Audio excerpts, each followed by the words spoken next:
اللہ سبحانہ تعالیٰ سورہ المعارج میں فرماتے ہیں ان الانسان خلق ہلوعا اذا مسہ الشر جزوعا و اذا مسہ الخیر منوعا، کہ بے شک انسان کو اینکشیس پیدا کیا گیا ہے، جلد باز پیدا کیا گیا، پینک ہو جاتا ہے جب اس پہ کوئی مصیبت آئے، بہت زیادہ پریشان ہو جاتا ہے، اور اسی پریشانی اور ایک خاص خوف کا نام ہے اینگزائٹی، جو آج کل بہت لوگوں کو ہوتی ہے۔ اینگزائٹی کی بایولوجیکل ریزنز بھی ہیں، اینگزائٹی کی سائیکولوجیکل ریزنز بھی ہیں، اور اینگزائٹی شیطان کی طرف سے بھی ہوتی ہے۔ تو یہ ایک صحیح چیز ہے، ریئل چیز ہے، اس کا انکار نہیں کیا جا سکتا ہے، لیکن اس کا یہ مطلب نہیں ہے کہ انسان جو ہے اگر اس کو کوئی پریشانی آئی ہے تو اللہ پہ توکل کرنا چھوڑ دے یا بہت اوور تھنکنگ کا شکار ہو جائے۔ ہمیں اپنے نفس کے خلاف بھی جہاد کرنی چاہیے اور شیطان کے خلاف بھی جہاد کرنی چاہیے، اور اس کا ریوارڈ ہے باقاعدہ۔ باقی دیکھیے، میں آپ کو ایک کوٹ سناتا ہوں بہت ہی موٹیویشنل، کہ پریشان ہونا فطری ہے لیکن پریشان رہنا یہ فطری نہیں ہے۔ پریشان ہونا یہ تو ہر انسان پریشان ہوتا ہے، ظاہر ہے انسان کو اللہ نے کمزور بنایا ہے، انسان کو دکھ آئے گا، غم آئیں گے، انسان کو ریجیکشن فیس کرنی پڑے گی اپنی لائف میں، بہت کچھ فیس کرنا پڑتا ہے انسان کو کبھی اپنے بہت دکھ دیتے ہیں، اور انسان کو کبھی ایسا خوف طاری ہو جاتا ہے کسی وجہ سے کہ اس پہ انگزائٹی جو ہے ظاہر ہے وہ حاوی ہو جاتی ہے، لیکن اس کا ہرگز یہ مطلب نہیں ہے کہ ہر وقت اس انگزائٹی میں رہا جائے۔ کیونکہ اگر ایک بندہ انگزائٹی کو اپنے اوپر سوار کر لیتا ہے، اور اگر ایک بندہ پریشانی کو سوار اپنے اوپر کر لیتا ہے، تو یہ بیسیکلی توکل میں کمی ہے۔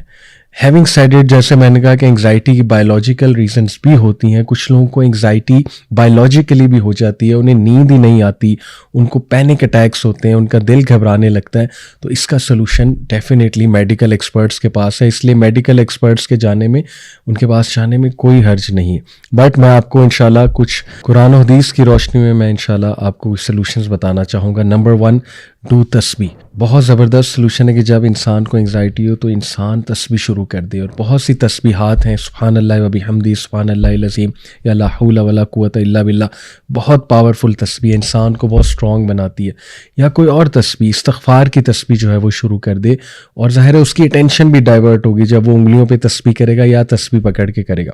Number 2، talk to Allah about your frustrations. Allah سے بات کریں، اللہ کے سامنے اپنی پریشانی رکھیں، کھل جائیں، روئیں اللہ سبحانہ و تعالیٰ کے سامنے، اور دل کھول کر اللہ کو بیان کریں، اور فوراً کریں، جیسی پریشانی آئی ہے فوراً کریں اللہ سے، اور یہ آپ کو انگزائٹی سے بچائے گی چیز۔ نمبر 3، قرآن مجید کی تلاوت۔ بے شک قرآن مجید پریشانیوں سے بچاتا ہے، بے شک قرآن مجید روشنی ہے، انسان کو اندھیروں سے نکال کر روشنی کی طرف لاتا ہے۔ نمبر 4، پرے السنہ اور نوافل پریئر، کیونکہ اللہ نے یہی جو آیت میں نے آپ کو سنائی، اس میں کہا کہ الا المصلین، سوائے ان کے جو نماز پڑھتے ہیں، تو نماز سے انگزائٹی جو ہے وہ کم ہوتی ہے۔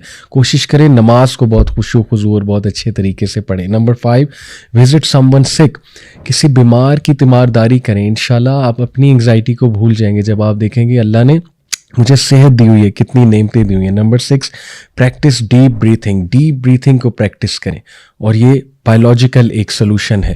Number 7، do some thing nice for some body, کسی کے لیے کچھ بہت اچھا کریں، انشاءاللہ آپ دیکھیں گے آپ کو اچھا فیل ہوگا، آپ کے اچھے کیمیکلز ریلیز ہوں گے اور انگزائٹی کم ہوگی۔ Number 8، take a warm bath اور ڈرنک سم ٹی، آپ کو چاہیے کہ وارم باتھ لیں، اس سے بندہ ریلیکس ہوتا ہے، مسلز کھلتے ہیں۔ Number 9، talk to a friend, کسی بہت اچھے سنسیئر دوست سے ضرور بات کریں اور اس کے ساتھ اچھا وقت گزاریں، انگزائٹی ریلیز ہوگی۔